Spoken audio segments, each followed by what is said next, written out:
That is, of course, a sharp turnaround from 6 weeks ago when President Biden called it highly unlikely that the Taliban would overrun the country, an assessment that even at the time struck many experts in Biden's own administration as unrealistic. And now, as American diplomats rush to shred embassy documents and escape, it seems shocking that President Biden could have been so wrong. The U.S. has not yet been able to evacuate the 18,000 Afghan translators and their families who risked their lives to help the U.S. and are now in grave danger. And across the country, desperate Afghans already struggling with extreme poverty.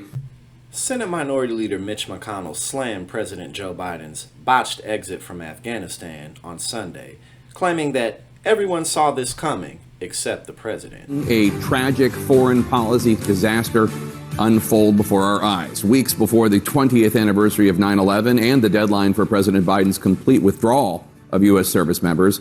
The Taliban are laying waste to all the gains in that country, having seized much of Afghanistan. The Taliban are now at the gates of the capital city of Kabul. Their representatives are meeting with leadership inside the Afghan presidential palace. The rapid crumbling of the country has caught the Biden White House flat-footed. On Saturday, after pulling out almost all of the 2,500 service members there when he took office, President Biden said he would deploy more U.S. troops, 5,000 now total, for the limited mission of getting Americans and others fleeing safely out of Kabul, warning of a, quote, swift and strong U.S. response if the Taliban interfere. Mitch McConnell's full statement goes as follows. The Biden administration's botched exit from Afghanistan, including the frantic evacuation of Americans and vulnerable Afghans from Kabul, is a shameful failure of American leadership.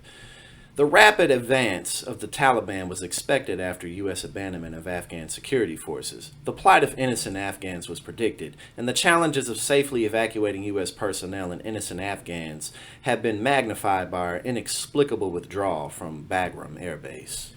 You know, it really should come as no surprise to anybody that after 20 years, the United States still isn't leaving Afghanistan.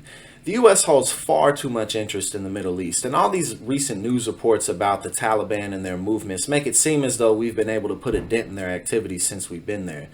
Hey, what's up, everybody? I'm Jackson White, co-founder and chief of content at Politiscope, and thanks for once again tuning in to TYT. Now, on Saturday, Biden announced sending 5,000 more troops to Afghanistan, and with all the chaos that's taking place, you can bet your last dollar that the Republicans are never going to let the president live this down. McConnell's statement comes in the wake of receiving a Biden administration briefing on the deteriorating security situation in Afghanistan. It did not have to be this way. The United States had the capacity to avoid this disaster, he said. We still have the capacity to dampen its effects, but without a presence on the ground or local partners, defending the homeland from a resurgent al-Qaeda will be far more difficult. On Friday, McConnell suggested the U.S. hammer Taliban advances with airstrikes to prevent the seemingly imminent fall of Kabul. The midterms are right around the corner, and big money is already being spent to take down the Democrats. With a lackluster performance thus far, typical of the Democratic Party, this doesn't bode well for Joe Biden or the Democrats. The 2022 midterms and the 2024 presidential election are going to be some of the most electric and intense in history. It's best we all get ready.